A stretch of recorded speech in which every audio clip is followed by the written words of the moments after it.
Ladies and gentlemen, wherever you are listening, however you are listening, thank you so much for tuning in to another edition of the All Cardinals podcast. My name is Donnie and Druin, joined every week by my main man, Richie Bradshaw. Before we get into the nitty gritty, go and follow us on Twitter at RichieBrads36, at Donnie Druin. We will have more news on the All Cardinals name because that will be changing here in a couple of weeks. But for the meantime, you can go to allcardinals.com. However, our work will not be featured on there. More to come on that. Nonetheless, though, it is a very exciting time to be an Arizona Cardinals fan, Richie, because we are 1 week away from the 2024 NFL draft. And before we get into it, I want to point out to the very nice viewers of the show, literally right before I hit the record button, Oh, God, I know you were getting away with this. You've never seen a Friday start to finish? You know what? Drop a comment if you have also not seen Friday start to finish. It is a cult classic, Donnie. It is not Endgame. Okay. Two things for you. Number one, nobody watches the show. They're not going to drop comments anyway. Number two, even if we did have people that watch the show, they've seen Friday start to finish. That is just absolutely really? ridiculous. Yeah, really. So if I texted the league right now, that's different. Different. How is it different? How is it different? But bunch of to quote the great Antonio Brown, crackers of the day. And we'll just that. So you bring up Antonio Brown on the podcast, we're already doomed.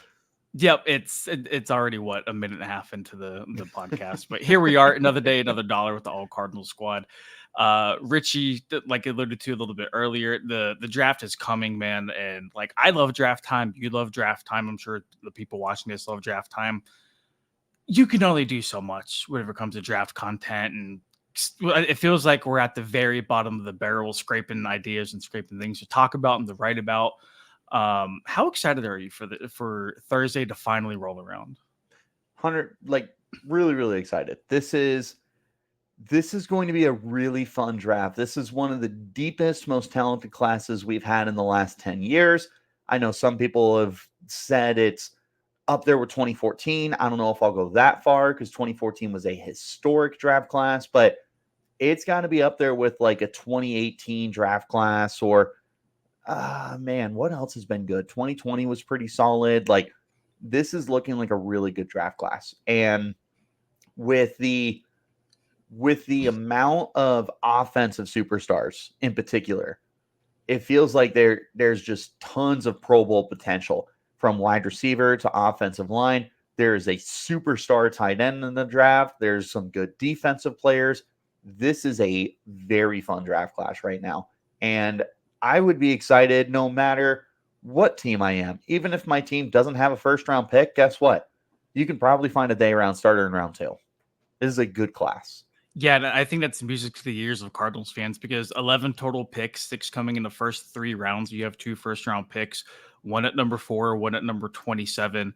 For a team that has a lot of holes to fill, Richie, I think this is a very good draft class to have those 11 picks because like you said, the top tier talent doesn't stop and end at day 1. It continues deep into rounds 2 and rounds 3, and even like day 3, I'm sure there's going to be a couple guys that kind of fall through the cracks and can contribute from day 1. Then if you're the Arizona Cardinals, I mean, it feels like you're almost in a win-win whenever it comes to the number 4 pick. You can stay, you can, draft a guy like Marvin Harrison Jr., who is going to transform your offense overnight. It's going to sell 1 billion jerseys out here in the desert.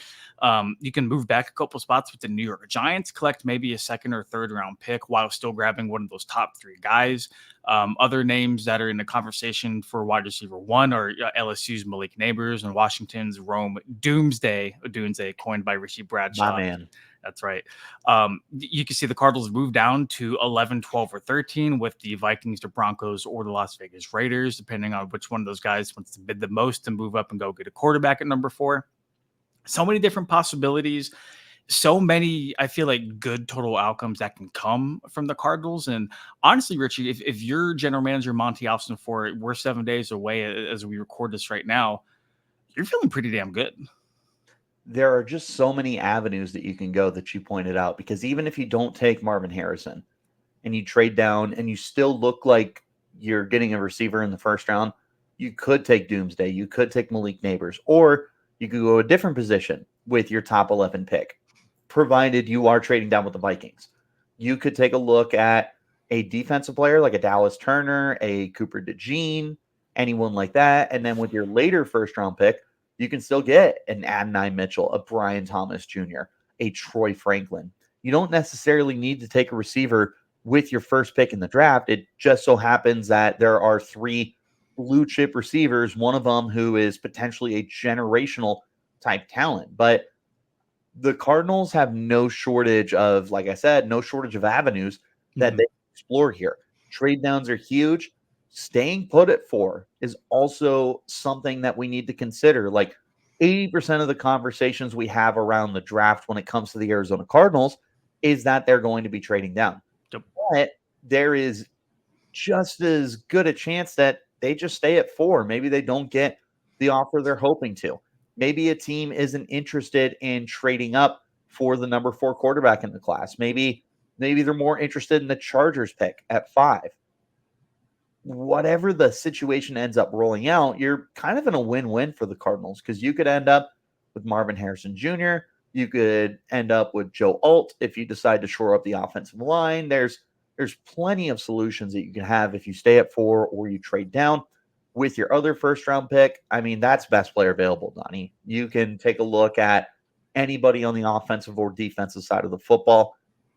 It's just a very good situation that Arizona has found themselves in.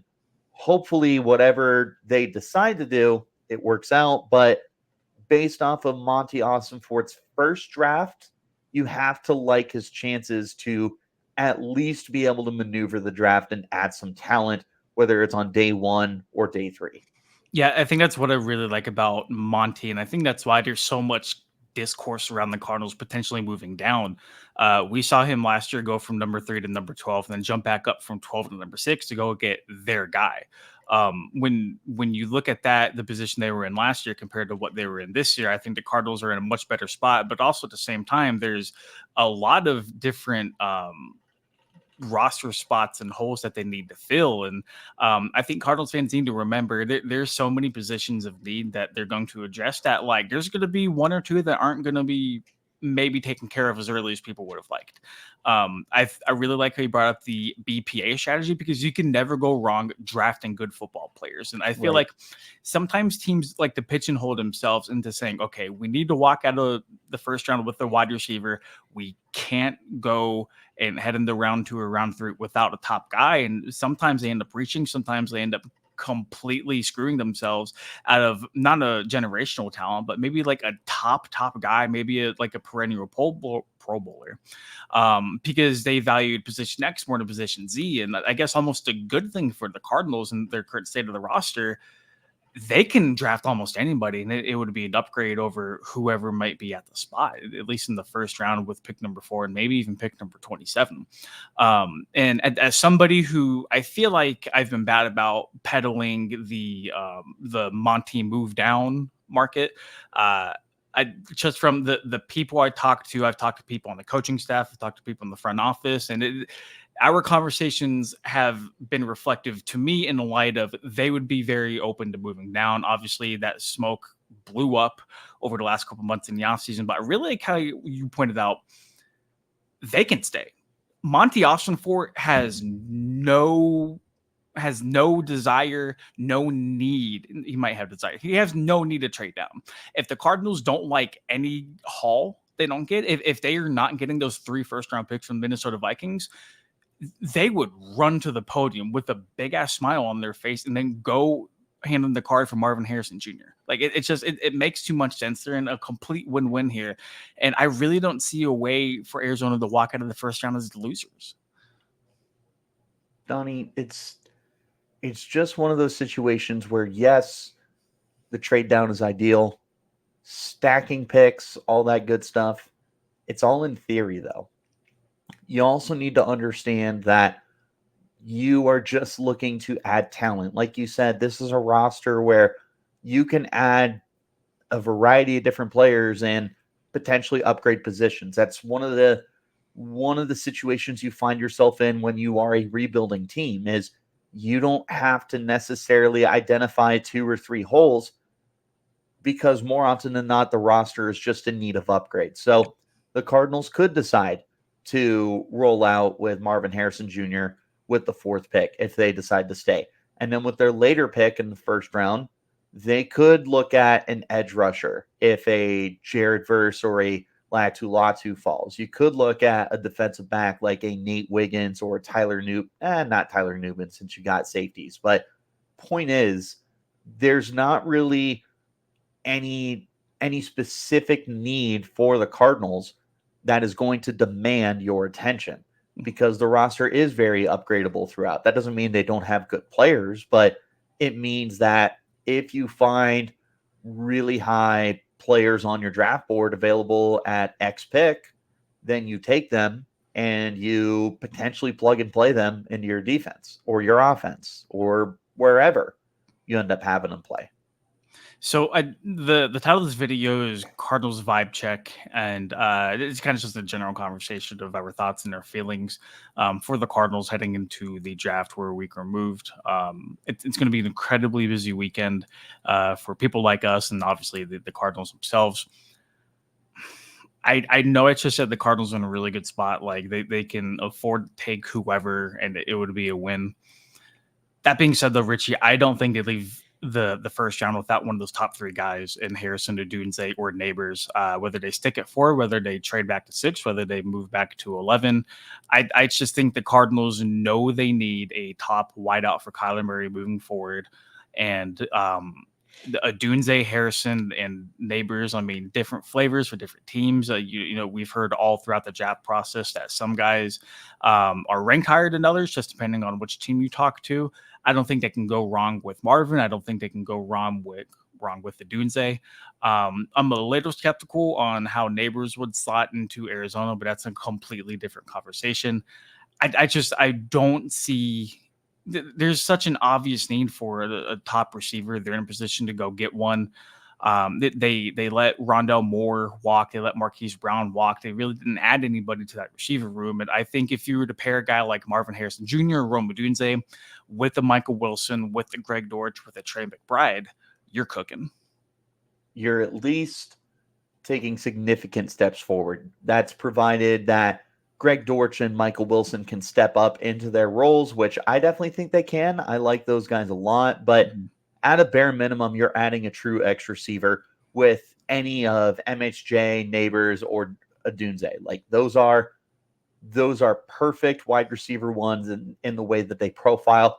Whether you take them at 4, whether you lug out with them at 11, or you trade back up to get one of them. Again, we're under the presumption right now that the Cardinals are trading down, but they could very easily stay at 4.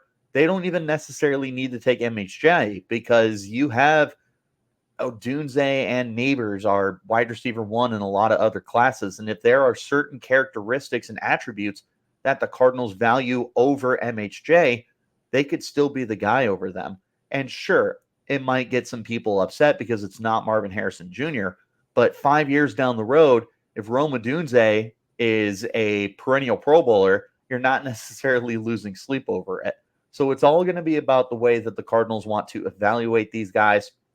But if you are taking any of those 3 receivers, you should be in a very good spot.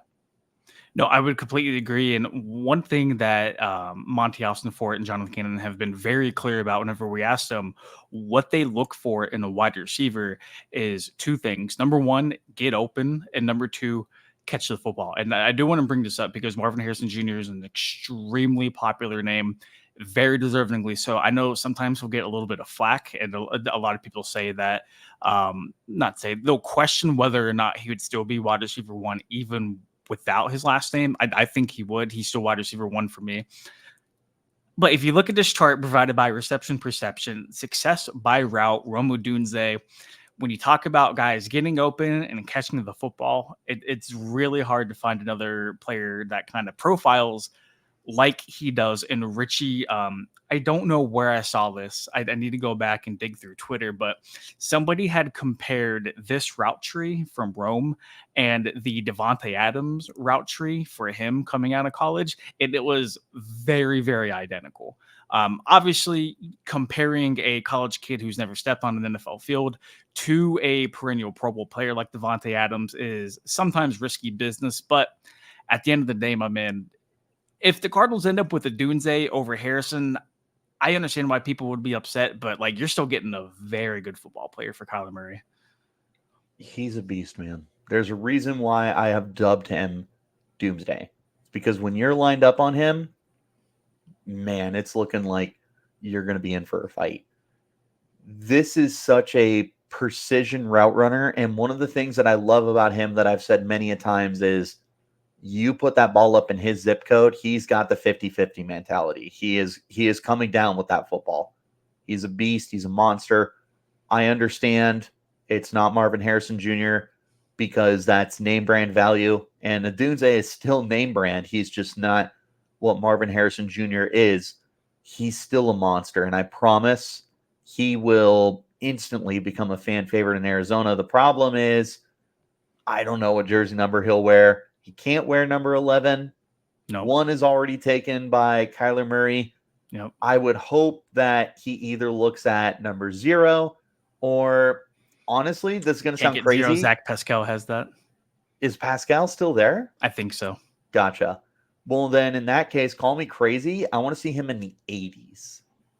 80s would be cool depending on what number it is. 83 is available because Greg Dortch went from 83 to number 4. Is 81 available? I don't think. I think that might belong to Bernard Slikovitz. I think I tried to look up what potential numbers MHJ could wear. I forgot Larry Wilson wore number 8, and I'm like, hey, like number 8 would be a cool number. And someone on Twitter was like, hey, moron, idiot, that number's retired. Look at the Ring of Honor in the stadium you're at every weekend. Well, it's not my fault. The Cardinals retired a bunch of numbers. Nah, that's true. 11's not retired yet. So I was talking with somebody. It would be cool if Marv got like the blessing from Larry, right? Like, hey, you know, kind of like the Cowboys do with 88, going from like Drew Pearson to Michael Irvin to Dez to CD.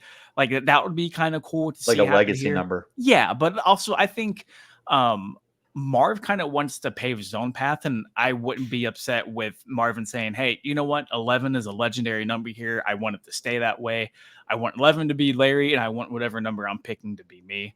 I do want to point this chart out, the same from reception perception, success by route for Marvin Harrison Jr. He was double teamed. I think they said they charted him at like a 62% double team rate, which is by far the most they have ever done. And so for him to still put up the numbers and still have had the success that he did at the college level, just bonkers, man. So, I mean, like we talk about win-win with what they do, whether they move at 4, whether they move back to 11. Same thing with receivers, man. You seem to know a little bit more about Nabers than me. Draft people are telling me he kind of slots best as like a slot receiver at the next level. Do you think that's true, or do you think he could be an X? I think he can be an X. This is a receiver who's just able to create once the ball is in his hands. Like you turn on a LSU football game and you're going to see somebody that is able to stretch the field. I mean, this is a fast kid, and he's somebody that once the ball is in his hands, it's all about that rack ability. Like he can take a ball behind the line of scrimmage, or he can take it 30 yards down the field. And there's always an opportunity that he's going to be able to get into the end zone. Now, he is a little bit of a lighter guy compared to Doomsday and compared to Marvin Harrison Jr. But as we know, in today's NFL, you can still be a very effective football player, even if you're not the biggest guy on the field. There's two ways to create separation at the next level: route running and speed. He's got it. He's got the speed. If he continues to grow as a route runner, I feel like this is another guy who could be a perennial Pro Bowler. There's a reason why it's those 3 that people talk about is MHJ, Odunze, Nabers. Nabers is every bit as talented as the other 2. He's just not what you would call the generational kind of prospect. Sure. Would it be fair to see him labeled as like the home run hitter of the class, just in terms of his ability to kind of take the top off of a defense? I think so. I don't have any problem with that. I mean, that's the way I would describe him too, is once he gets the football in his hands, he can do anything with it. And as far as deep threats go in this class, there's not many you'd put ahead of him. Like Xavier Worthy, Troy Franklin are really the only guys off the top of my head, at least, that are top end players that you would put ahead of put ahead of Malik Nabers as better home run threats, I suppose. So I do want to talk a little bit about pick number 27 before we get out of here. And obviously, I mean, there's so much more to the draft, but I think a lot of the focus and the emphasis is going to be on the first round. To be honest, man, like vibe check a week from now for pick number 27, I think they're going to move up. I really think there's going to, because there's always a couple guys that kind of slide out of the top 15 where like, oh man, like why are they still there? You know, like what happened? How do they fall through the cracks? ESPN's Jordan Reed had reported a couple of days ago that the Cardinals would be interested in moving up for like a corner, whether that be like Quinyon Mitchell, Terry and Arnold, like any of those two top guys. I think if they were to somehow slide, Cooper DeJean, obviously, if they value him as a corner over being a safety. I think they know that Sean Murphy Bunting is a good number 2, and he probably would work best as a good number 2. They relied on a trio of rookies last year: Garrett Williams, Keichel Clark, Starling Thomas. All of them did pretty well given what was asked of them, but they need that kind of bona fide number 1 corner, the one they haven't had since Patrick Peterson. I don't want to say I expect them to move up, but I really think that Monty's going to be kind of sitting and waiting around that like 16, 17 pick mark to try to go make a move. Also, I think if Latu is there, I think you need to jump ahead of Seattle because like he just screams the Seattle Seahawk, right? I've been saying that for Yep. months. Yeah. He looks like he was born to be a Seahawk. He's just that perfect mold of like exactly what they look for in the draft. It's annoying if they end up getting him somehow, but I don't know, man. I just think they have so much draft capital. Monty knows that eventually, like, you just gotta You need to make the be picks. aggressive. Yep, you need to make picks. Dude, like one second round pick, like 3 third-round picks, you can really wheel and deal with that moving forward. And so I wouldn't be surprised if they moved up from 27. I wouldn't say to expect it, but Monty being as aggressive as he is, I think pick number 27 could go a long way in trying to move up for like a secondary, like top 20 pick for them. It's just a good corner class. But you see Cooper DeJean, Terry and Arnold, Quinyon Mitchell slip a little bit. You want to see the Cardinals be aggressive and go up and get one of those guys. Not that settling, quote unquote, settling for Nate Wiggins or Kamari Lassiter or Kool-Aid McKinstry or anything like that would be a bad thing. But one of those top 3 guys would be such a good fit for you. And again, with 11 picks, sure, you can make all of them in a deep draft class. But I also would not mind if you moved up for talented players in a deep draft class. Yeah. That's what I'm hoping to see. So we've said it many a times, like you can trade down as many times as you want. At some point, you need to make the picks. I prefer the opposite and a healthy balance. If you see someone you like, go up and get them because you can have a 12-person draft class or you can have a 4-person draft class. But if you're getting your guys, you should be happy. Yep. No matter what. If you trust your scouting process like Monty did last year, I think we've already seen the fruits of that labor already pan out a little bit. If you can kind of copy and paste the same blueprint heading into this year, I can't talk to that. Heading to this year, I think that'd be just so beneficial for them. Off the top of your head, I'm going to put you on the spot here. Do you think there's like maybe a guy or two that could slip to them at 27 where it's like, okay, like let's run to the podium, no questions asked, like this is kind of our guy that would be a great fit? God, that's so tough. I know when I do my mocks, it's really difficult to figure out where Jerzon Newton goes, to figure out where Jared Verse goes, where Cooper DeJean goes. All 3 of them should be off the board by then. But the way things roll out, there's times where it feels like they're there, but honestly, if they get past 15, those are 3 guys that I would move mountains to go and get. But there should be a really good corner available because I don't know where Nate Wiggins is going. I think Kool-Aid is absolutely going to be there. I would take a look at any of the offensive linemen. There's a chance like a Jackson Powers Johnson or a Graham Barton might be sitting there for you. Tyler Guyton could be there. Plenty of talent.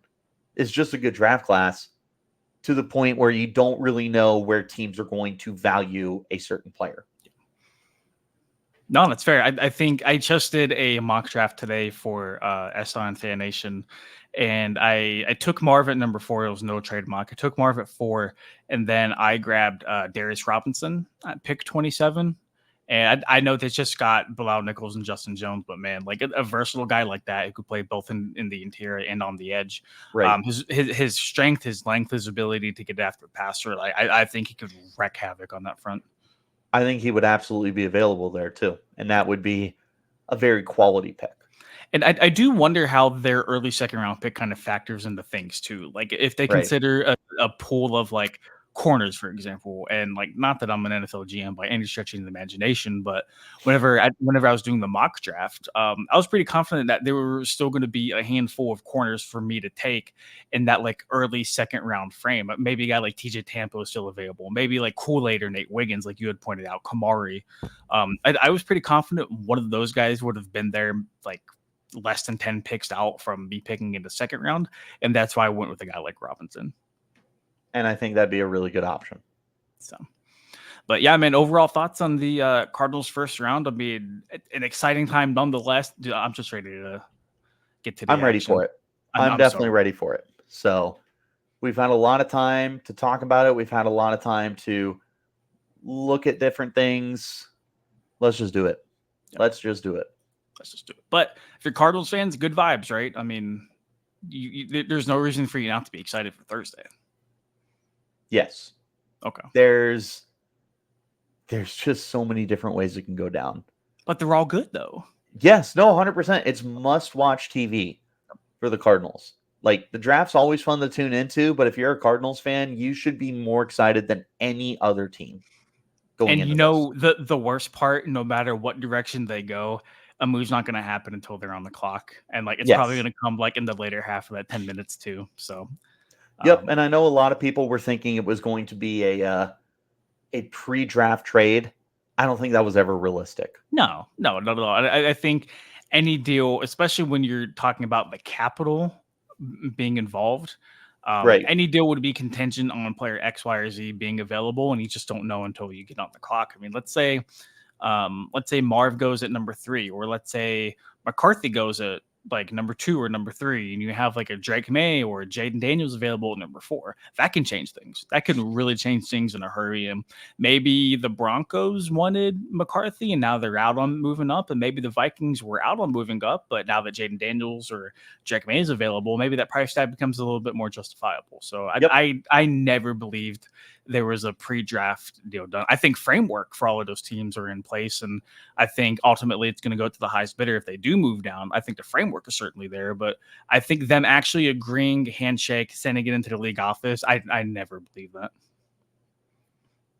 We'll see, man. Yeah, we will see. Unfortunately, that's all we can really offer right now. We will see a week from today. The 2024 NFL Draft begins on April 25th, and round 1 will be Thursday. Round 2 and 3 will be Friday, and then the rest of the draft, 4 through 7, will be on Saturday. And we'll be there at si.com/NFL/Cardinals to guide you through everything you need to know for the Arizona Cardinals Draft 2024 edition. For Richie Bradshaw, I am Donnie Druin. Thank you so much for tuning in to another edition of the All Cardinals podcast. Go to follow us on Twitter at RichieBrads36, at Donnie Druin. And until then, we'll see you guys. Peace.